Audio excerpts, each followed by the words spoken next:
And it's going to be that Proxy 2 Racks. This is the new version of the Proxy 2 Racks. If you haven't been keeping up with the meta in TVT, we're going to give you a quick rundown right now.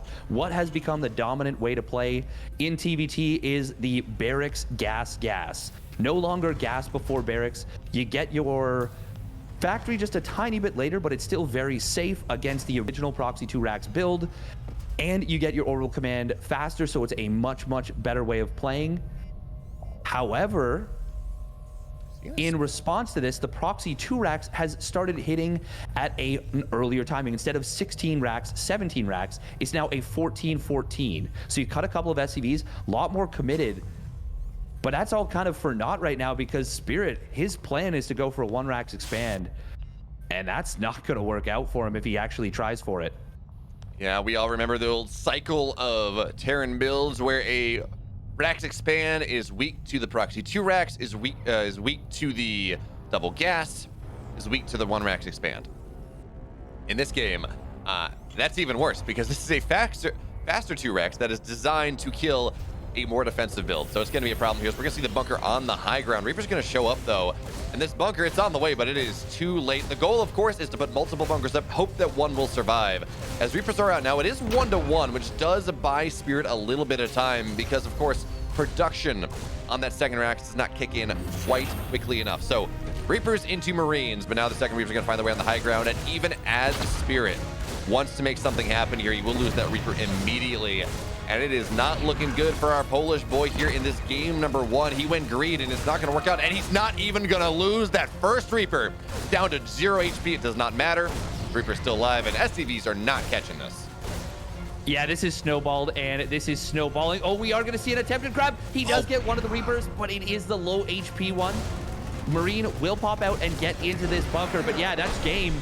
And I want to point out a very critical moment right there where Spirit pushed that back initially, but then didn't start production on the bunker once again as quickly as he could have. And as a result, isn't able to get it high enough up. He didn't have his SCVs well positioned. He had a nice little wall with the bunker where the Reapers could not get around that location, but he didn't have the 3 or 4 or even 5 SCVs pulled to that jump-in point that he so desperately needed. And I talked about nerves before this. That was 100% a nerves-based loss because Spirit was well set up to defend that. It was a Reaper expand into an even faster 2 racks than what you would normally see. Yeah, you can go and get bunkers up, but that was a greedier opening than what we're used to in TVT versus a more aggressive opening than what we're used to in TVT. So yeah, the bunker could have gone up, but I don't know.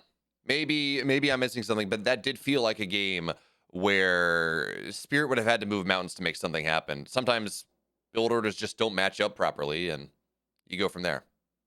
GG, next. Well, in that case, normally I would agree with you, but he SCV scouted and didn't actually go for the command center. So yeah, he was very well prepared for that. And he also walled his natural expansion. I think he had a misread on where the barracks were. He didn't realize, obviously he didn't know exactly where they were, but he didn't realize that they were very close to that right side. That's a depressing game 1 loss because that was very preventable for Spirit. Mm-hmm. Yeah, sure, maybe you lose a couple SCVs. Maybe you end up behind. You should not die with that being scouted. He should not have died 100%. And it really undercuts what I was trying to kind of present as maybe this is a breakout performance for Spirit. You know, it's just 1 game, but it was a really big mistake. It was a huge misstep. That it was. So we're going to have to see whether he can survive a little bit longer, Steadfast, as game 2. It's here. All right, spawning up at the top right, representing Katowice Gaming, it is Spirit in the blue. His opponent up 1-0 in a really quick game 1. He is, for Good Game Gaming, Dream.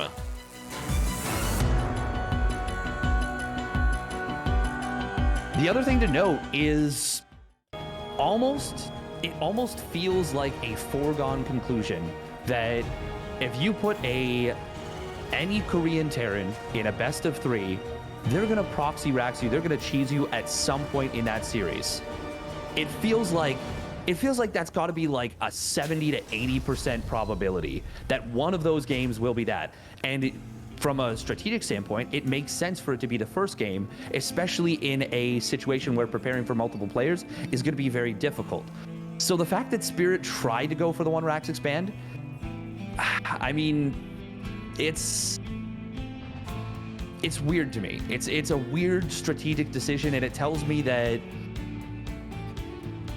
he, yes, is very confident in his late game, but also is a little bit funky. Now, I like what Dream has done here. He went for the depot, not at the ramp. Spirit is going to scout this, of course, and will know that this is not anything crazy, but this is the kind of thing where Spirit probably just had a little heart attack for a second, thinking like, oh God, it's happening again. Yeah. There's also this world where Spirit may not have wanted to SCV scout in game 2. On a bigger map, you say, TVT, I have this Reaper quick enough, I'll get the scout. But because of that game number 1, you have put the fear of God into Spirit, so there's not a world where he does not SCV scout for the rest of the series.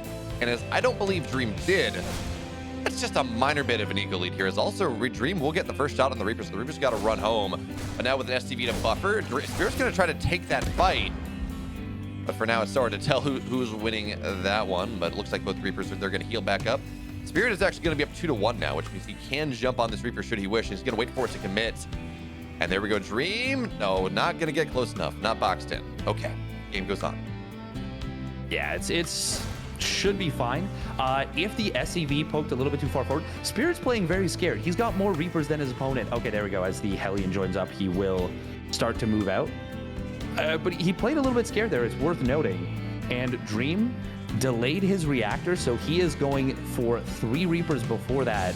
He is going to try and get up into the main base and go for some SCV damage here. Spirit a little bit slow to respond. Dream not microing his Reapers as cleanly as he could have right there. He could have stutter stepped. Still will get a couple of SCVs. Oh, nice pull on those SCVs. Only loses 1 and gets both Reapers. Does lose a decent bit of mining time, but that was good for Spirit. What we do have to remember is that, yeah, that's nice. These units that Spirit usually clean it up, the Reaper, the Hellion, they're not all that useful past pretty much this point in the game. So while he does have 2 Reapers, 1 Hellion, it's not 3 Reapers, 2 Hellions, something like that, where you would look to go and maybe find value on the other side of the map. Certainly if the Cyclone completes, it's not going to find much of anything. But what I actually find somewhat interesting here is Dream builds another Reaper.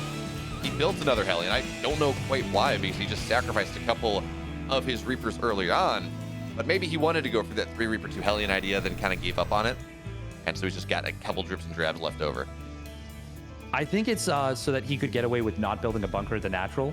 And he just wanted to bridge that in case, let's say, Spirit was doing the same thing. He wanted to bridge for that Cyclone, bridge towards that kind of stage of the game. It still gives him a little bit of security. Of course, it does slow down his reactor, but, you know, it's a safe thing. And he even has the option to potentially go for another scout. Does get denied, but what did he see with that? Let's see. Let's check his vision. Didn't see too much more.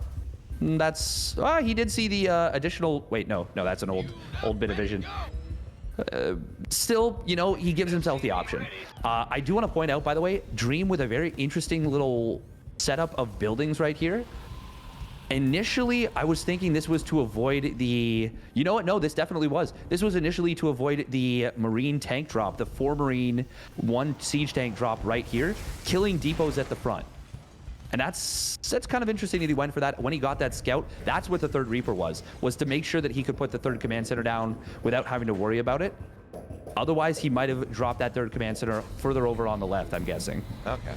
Now, we have you talk about that 3rd base, we have a much quicker 3rd command center here for Dream over Spirit. And it also feels like he's just got more stuff, too. Yeah, it's lower tech, it's a lot of Marines and Hellions versus, say, the Reaper or well, actually, he's just got a Cyclone. So, in general, Dream, it feels like his tempo lead is maybe just a little bit up here, but we're going to have to see whether that Raven can have anything to say about that. I don't think that Dream or Spirit really are going to be able to break their opponents too much. Their bunkers on the low ground, tanks in position where they need to be. The game goes on. This is super interesting. Ooh. We've got like a 2-on-1 follow-up coming out of Spirit. He's going to get a lot of quick reactored quick Marines and a reactored medevac. The harass, not the greatest target fire on the SCVs. Oh, Spirit, please click them down. He could have gotten so many more SCVs. Still going to get quite a few. Does get a few in the natural as well. And now we'll be able to. Oh my God, he's getting a lot of damage with this 8 SCVs. This is good. This is good damage. Yes and no, Steadfast. He got 8 SCVs, and that is true, and it is big. But now these are 2 Ravens that have spent almost all of their energy doing economic damage. If we saw Dream look to move out right now with 3 Ravens to 2, and his Ravens, by the way, full on energy 100%, or at least as much as they're have coming out of the tech labs, it is going to be so hard for Spirit to hold between auto turrets and disables and armor shredder missiles, all of these things that a Terran player finds useful. And yes, Spirit's up 5 workers, but the third base has not been mining, and well, Spirits has, or Dreams has, and now the auto turret's gonna try to take the last pound of flesh from those SCVs. 4 more will go down because he softened them up earlier.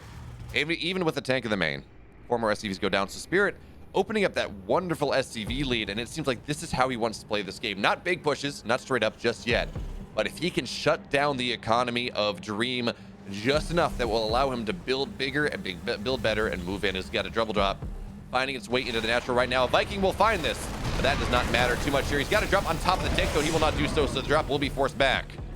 Spirit not finding what he wanted. Something I really wish we'd seen from Spirit right here is, so, okay, let's say Dream goes for that attack that you're talking about with the Ravens. What I would have really liked to have seen him do, and I thought that he was going to do this, and I was very excited about it. Now I'm a little bit disappointed, but that's okay. Is I was really hoping he was going to keep this double medevac parked on this like right side somewhere that basically it can boost in at a moment's notice into the natural expansion and use these units he's got on the map to watch for that push, and if the push came out, then go in with the double medevacs. If it doesn't, you just chill. You just chill. You don't need to show those. If you honestly, you could keep those 2 medevacs waiting for a very long time, given the SCV damage that he's gotten early on, and it would have been totally okay, because we see that there's a 20 supply lead right now, and well, that's coincidentally exactly what 2 medevacs and 8 or 16 Marines is in terms of supply. I would have really loved to have seen that. Still, he's in a good lead. He's in a great position. Just, you know, maybe a little bit of a little antsy. But oh my God, look at that resources lost. That is okay. This game is going a little bit better than I even thought it was. I'm saying, okay, it's about even. It's a couple SC. No, geez, Spirit with the extreme efficiency, and he's adding. Oh, I love this. It's 2000 atmospheres. It is so hard to end a game. So he's got his 4th base on location. He's gonna have it faster than Dream did, even as Dream's 3rd base was faster. And Spirit understands that, again, this game does not end all that quickly. So additional starports on the way immediately for those additional Ravens, breaking down the mid game and going straight to late. We saw Young do this in those beautiful TVTs we had versus Beyond yesterday. Now Spirit, its additional upgrades were a little bit slower, Armory a little bit slower, but the timings are slim and they don't often matter all that much, especially on a map that, again, 2000 atmospheres, rather choked off, hard to push into a Terran. Yeah, very much so. Something as well worth noting is that Spirit, it looked like he could push right there, and we know he could. There was just 3 tanks on their own. He had enough Raven energy to disable at least 2 of them. Might have had enough to disable all 3 and could have just jumped on that, gotten a little bit of position. But he stepped into a sensor tower and got scanned, and he didn't have a scan available, or he didn't want to go for it. I think he was just a little bit shy on energy. I checked the orbitals. It looked like they were just barely short on energy, and so he doesn't want to commit. And that's kind of Spirit's mantra in a nutshell, is he is content to take the game much longer. And we've got that with the very quick double starport. It's important to note, by the way, he's gone for the reactors, and he is going double armory. Never mind, that's fusion core. Double armory though, and gonna start up the air upgrades very quick. He is really wanting this. Look at that Reaper grenade. The most ineffective and effective Reaper grenade you will see in a game of StarCraft 2. Oh, nice target fire here. A couple medevacs will go down as the Army of Dream looks to Maraud on forward, but the tank's there, and there are so many missile turrets. Yeah, no, this is not gonna get broken into. But man, Steadfast, this is so cool. it can be argued, and we've seen this happen at the highest level, say Maru in almost all of his games, maybe not against Protoss. Late game Terran is a story of mech play.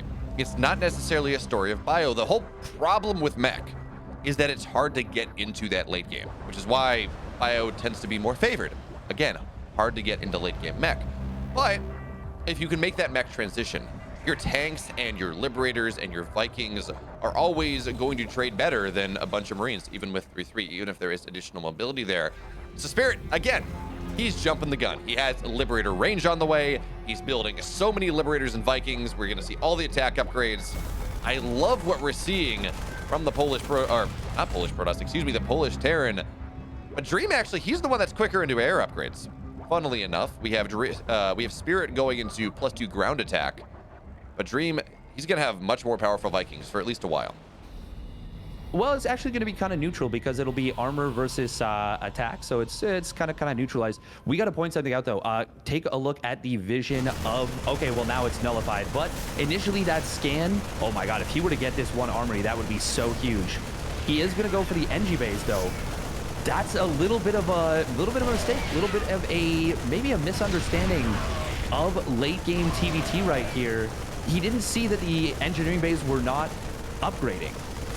And now he's actually just going to let these Marines die. We're going to see the push coming in from Spirit on the left side. That could have been super high impact if he had denied that +1 air and ship armor. We will see Shredder missiles on both sides, but the Vikings of Spirit, I think... No, it's with Defender's advantage and the shutdowns on a couple of these. The interference matrices are going to help out a lot. It ends up being just a little bit of a no man's land. 8 SCVs have gone down to this Liberator on the right side. That's actually really good for Spirit. This is really nice. We're starting to see that there's a reason why Dream ended the game in 3 minutes in that last game. He did not want to go to late game against a man. I mean, we have the memes of, oh, it's Cyril's late game practice partner. But that's Cyril. That's absurd. You don't know what he's going to do in a late game TVT, but the memes are there, and they're absolutely proving true. Spirit is looking so good as he just speed runs his way into the late game here. 15 SCVs have died. He has a base up on his opponent. He's going to take the upper left side. His upgrades are in a much better situation for where he wants to be in this game. The Vikings are going to take a fight. Oh, he's got first movers advantage. He's going to disable it. This is a dead air army here for a Dream, and that makes it going to be so hard. But actually, no, the Marines will return. But still, great trades once again. Why did he back up, actually? Why did he back up? He had like 4 or 5 more Vikings just in that little skirmish. Maybe even like 3, but still 3 Vikings when both players have Shredder Missile and you have Shredder Missile first. Oh, a little bit of a mistake right there from Dream, getting aggroed onto the Planetary Fortress, not attacking the Marines with his tanks, and now Spirit, the Marines pull way too far back right there. He's kind of fumbling this engagement a little bit. Will let this 6th base die. And that's a big pickoff right here. Viking skirmish in the air. And Spirit does have the numbers significantly up in the Viking lead. And Dream, he is sticking around. He doesn't realize how many more Viking Spirit has. That is going to be a big swing of momentum. But the starport transition, the additional 2 starports for the really, really heavy Raven transition is going, well, actually, Spirit, oh, you gotta lift it. You gotta lift it. Oh, you gotta lift it. Oh, no. That's unfortunate right there, but he is getting into Liberators, and he's got the sky control right now. He's gonna push these tanks back. Yeah, I mean, man, we need to see Spirit really take a good air fight. He is up 1 upgrade. Actually, no, he's not. Never mind. It is balanced out, but we're gonna have 2-2 air coming out rather soon. Never mind. Dreams did that as well. I look at the supply tab and it's like, well, actually, wait a minute here. But the Viking lead is a good one. And as long as Spirit is able to maintain that, is able to snowball that forward, well, it's going to be hard for either player to really push on, and it's going to be a matter of who sieges up first, who has better positioning. And I believe you're about to point out how good Spirit's map vision is, and it is very good. He, outside of the upper left base that he did just lose, and with these scans as well, it is very hard for Dream to move anywhere on the map where Spirit does not know where he is. That's going to take the right side base now. Dream rotating over already, though, and Spirit's entire army is on the left. Spirit knows this is happening, but this base is going to have to get lifted and flown away. The Marines are going to run in before it's a planetary. Yeah, this is just another dead planetary, another dead command center, but now we're going to see Spirit maybe look to run on in. Liberators, though, they can't really siege up as easily because there are the missile turrets there even still. Extended range has many things to say about that as the Vikings are going to look to take the fight. Armor Shredder Missile at advantage for Dream, and here's the thing, Spirit He has this late game Sky transition. He has no Ravens on the field. His Vikings are going to struggle to fight later, but the Liberators getting all the splash damage. That was so much splash damage right there, but is it going to be enough? I don't think so. The Shredder missile is huge. Spirit will. Oh, it's going to be so close. He's barely going to win the fight. Those Liberator shots were gigantic. Oh, but you got to get away from here. Does lose 4 Vikings on the tail end. That is devastating for Spirit. A huge pickoff for Dream, and Dream still has this army left over on the right side. It is important to note, by the way, Spirit lost his engineering base, did not rebuild them for a long time. It is just now 3-3 versus 3-3 in the on the ground. Meanwhile, Dream did get up to the faster +2 ship weapons, so he actually had he might have had a 4 upgrade lead over some of those Vikings. If those Liberator shots were not as good as they were, this game might already be over. This orbital, okay, you're repairing it. That orbital was about to burn down. It was getting very, very low before Spirit decided to repair, but he's got to deal with this. These are +2 tanks. They kill things extremely, extremely quickly. As now we have Spirit, he's going to get dropped on here, but no, okay, Marines are a good buffer. And we talked about Cyril's late game practice partner, how good Spirit looked as he steamrolled into that late game, but he has tried 3 different times now to take a 5th base or a 6th base, whatever this is. Each time he has been stymied, and Dream, like an octopus, constricting the map now. The space available to Spirit in this late game is so lacking, as again, we're gonna see the 3rd command center start to burn, but now, okay, the tanks will be dealt with. Liberators, you may have heard of them. They're pretty good units against the tanks here. But even still, the positioning from Dream makes it so hard for Spirit to do anything on the map right now.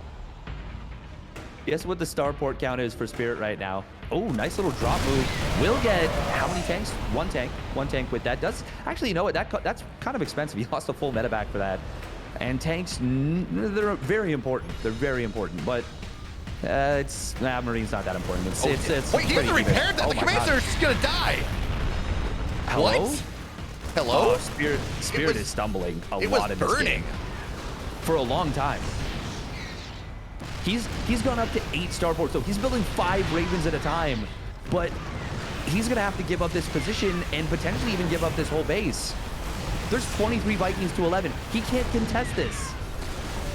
I mean, if you get the Ravens out, you can armor shuttle and you can disable and it works out well, but again, yeah, this Spirit is just falling apart in this late game. We're going to see armor shuttles go off, though, on top of all of the Vikings. We're going to see the Biolith to stem on forward. Tanks get disabled, but it does not matter. Spirit's supply is falling, plummeting out of the air like his Vikings. At this point, there is not a lot that Spirit can do. He has, sure, minerals in the bank, but gas is what it really matters to. The Vikings land. They've done their job in the air. Spirit running away. He has lost his 5th base. He is about to lose his 4th. There is nothing much left for the Polish Terran. He has the storyline, but unfortunately plot armor is not keeping him alive here, not in this series, as GG Spirit falls. Dream, he takes the 2-0.